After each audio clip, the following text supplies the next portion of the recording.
हरे कृष्णा, राधे राधे। कान्हा की कहानियाँ में सभी लोगों का स्वागत करती हूँ। आज हम सुनेंगे बांके बिहारी जी की साक्षात चमत्कार की एक सच्ची घटना। मन में जब विश्वास होता है तो श्री कृष्ण भगवान जरूर प्रसन्न होते हैं, जरूर हमारे सामने आते हैं। एक समय की बात थी। मथुरा नगरी में एक छोटी सी लड़की रहती थी। वो लड़की जब 5 साल की हो गई तब उसको बहुत ही कान्हा के दर्शन की मन करता था। घर में भी लड्डू गोपाल जी की सेवा होती थी। एक बार घर के सभी लोग जा रहे थे बांके बिहारी जी की दर्शन के लिए। उस वक्त वो लड़की सिर्फ छोटी सी 5 साल की बच्ची थी। उसने भी जाने की जिद की, पिताजी पिताजी मुझे भी ले चलो ना। परंतु उस समय जान वाहन इतनी अच्छी नहीं थी, चल के जाना होता था और इतनी छोटी बच्ची इतना लंबा नहीं जा पाएंगे। इसीलिए पिताजी ने मना कर दिया। बोले, तू बड़ी हो जा बेटा, इसके बाद मैं तुझे ले जाऊंगा। ऐसे करते करते 2 साल और बीत गए और वो बच्ची 7 साल की हो गई। फिर संयोग से कुछ लोग जा रहे थे बांके बिहारी जी के दर्शन के लिए। इस बार बच्ची ने फिर कहा, पिताजी इस बार तो मुझे ले चलो। पर किसी कारणवश इस बार भी वो वृंदावन नहीं आ पाई। समय बीतते गए। समय तो किसी के लिए रुकता ही नहीं है। लड़की बड़ी हुई और 17 साल की हो गई। अब तो उसको ऐसे लगने लगा कि शायद कान्हा जी हमें दर्शन देना ही नहीं चाहते हैं। शायद हमारे भाग्य में ये सुख है ही नहीं। 17 साल की लड़की की विवाह योग्यता के कारण पिता ने उनकी शादी करवा दिया। परंतु शादी वृंदावन के ही किसी पास की गांव में हो गई। लड़की बहुत खुश थी। अभी तो हम ठाकुर जी के और पास आ गए, अब तो हम ठाकुर जी के दर्शन जरूर करेंगे। शादी के रस्म के कारण 2 दिन के लिए वो शादी के बाद मायके आई और फिर अपने पति के साथ मायके से ससुराल के तरफ चल दी। जाते जाते रास्ते में यमुना नदी आती थी।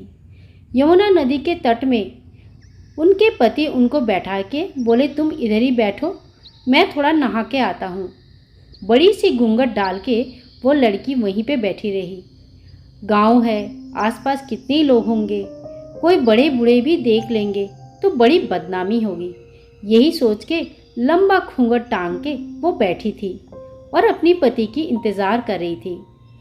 ऐसे में मन ही मन कान्हा जी के विचारों में मन खो गया। वो सोचने लगी, कान्हा जी को तो मैं कितना प्यार करती हूँ। छोटी सी थी तब से उनकी दर्शन के लिए ललचाई हुई हूँ, पर आज तक कान्हा ने मुझे दर्शन नहीं दिया और ना ही मैंने उनके साथ कोई रिश्ता बनाया। आखिर कान्हा के साथ मुझे कोई रिश्ता तो जरूर बनानी चाहिए। यही सोच सोच के लड़की ने सोचा, मेरी उम्र कुछ 17 साल होंगे और मेरी पति की उम्र कुछ 21-22 साल होंगे। कान्हा मेरे पति से थोड़ी छोटी ही होंगे और शायद इस हिसाब से वो मेरे देवर लगते होंगे। मेरे पति के यहाँ पे उनके भाई जैसे ही होते होंगे। तो कान्हा जी के साथ आज से मेरे देवर की संबंध हुआ। मन ही मन ये सोच रहे थे और मुस्कुरा रहे थे। इतने में ही किसी ने आके भाभी भाभी बुलाने लगे। आवाज़ सुन के वो अपनी ख्यालों की दुनिया से बाहर आई और यहाँ वहाँ देखने की कोशिश की। घूंघट के आड़ से ही वो देखने की कोशिश की कि कौन है। मैं तो यहाँ बिल्कुल नई हूँ, साथ में इतनी बड़ी घूंघट डाली हूँ, तो लोग मुझे कैसे पहचानेंगे? कौन है ये? किसकी भाभी हूँ मैं? परंतु वो लड़का सामने आके फिर बोलने लगा, भाभी भाभी घूंघट क्यों डाल के रखे हो? मैं तो तुम्हारा देवर हूँ, ज़रा घूंघट उठाओ, चेहरा तो देखने दो। भाभी बहुत ही गुस्सा हुई और बोला, ये क्या बदतमीज़ी है? घूंघट क्यों उठाऊं मैं? और तुम कौन हो? ना मैं तुम्हें जानती हूँ और ना ही मैं घूंघट उठाऊंगी। पर लड़का तो जिद पे आ गया, भाभी ये क्या, मैं इतनी दूर से तुमसे मिलने के लिए आया और तुम घूंघट लेके बैठे हो। एक बार तो घूंघट उठा लो, एक बार तो दर्शन कर लूँ और फिर चला जाऊँगा। ये बात सुन के धीरे धीरे उस लड़की को बहुत गुस्सा आने लगा। बोला, ये क्या है, मैं ना घूंघट उठाऊंगी, और पहले बताओ तुम कौन हो? लड़के ने कहा, मैं तो तुम्हारा देवर हूँ, तुम्हें नहीं पता? मैं तुम्हारा देवर हूँ और तुमसे मिलने आया हूँ। परंतु ये बात सुनकर वो लड़के ने कहा, मेरा तो कोई देवर है ही नहीं, मेरा पति तो एक लौता है, तो फिर तुम कौन से कहाँ से आ गए देवर।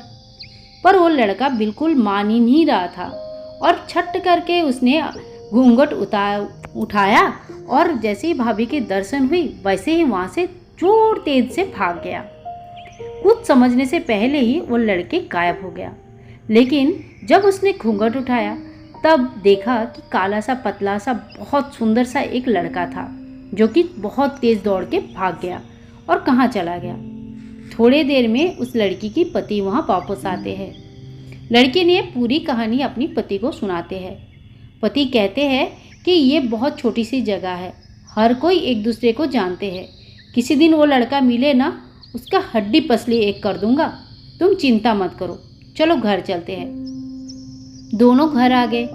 इसके थोड़े दिन बाद सास ने कहा, बहू यहाँ नया नया आई है, एक काम कर, जाकर बांके बिहारी जी की दर्शन करवा ला।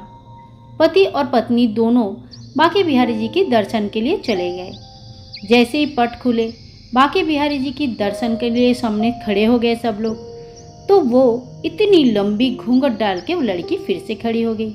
अब पतिदेव कहते हैं, तुम घूंघट नहीं उठाओगे तो दर्शन कैसे करोगे, घूंघट उठाओ तभी तो दर्शन होगी। पति की आज्ञा सुनकर बड़ी सी घूंघट धीरे धीरे उठाते हैं और उठाते ही ये क्या, बांके बिहारी जी की मूर्ति के सामने मूर्ति की जगह वही काला लड़का खड़ा था। वो देखते ही चिल्लाने लगी, अरे देखो देखो, वही लड़का यहाँ पे खड़ा है जो मेरा देवर देवर बोल के मेरे पास आया था। बांके बिहारी जी की दर्शन करते हुए ऐसा बोलना, सब लोग चौंक गए। उसके पति भी वहीं पे अपनी पत्नी के दोनों हाथ पकड़ के बोले, तुम धन्य हो, तुम धन्य हो, तुम्हारा भावना धन्य है, तुम्हारा प्रेम धन्य है। तुम वृंदावन आई तो खुद बांके बिहारी जी ने तुम्हारे घूंघट उठा के तुम्हें दर्शन दे गए। तुम्हारे जैसे भक्ति काश हम सभी को होता था। ठाकुर जी के इतने सामने होते हुए भी कभी उनकी साक्षात दर्शन नहीं कर पाया। दोनों आंखों में अश्रु थे उस दिन पतिदेव की। तो देखा आप लोगों ने, ठाकुर जी की सच्चे प्यार करने वाले, सच्चे मन से उनको याद करने वाले, दिल में अपना जगह देने वाले के ठाकुर जी कभी निराश नहीं करते हैं, हमेशा उनके दिल के करीब रहते हैं, हमेशा उनके साथ रहते हैं। तो बोलो, मोर मुकुटधारी की जय हो, मुरलीधर की जय हो, बांके बिहारी जी की जय हो, लड्डू गोपाल की जय हो। दोस्तों, कहानी अगर थोड़ा सा भी अच्छा लगा, लाइक शेयर कमेंट करना, चैनल को सब्सक्राइब करके रखना ताकि आगे आने वाली कहानीज़ में आप और हम कनेक्टेड रहे। मिलते हैं नेक्स्ट वीडियो में, तब तक के लिए ठाकुर जी की कृपा सभी के ऊपर रहे। Tata, bye bye and take care.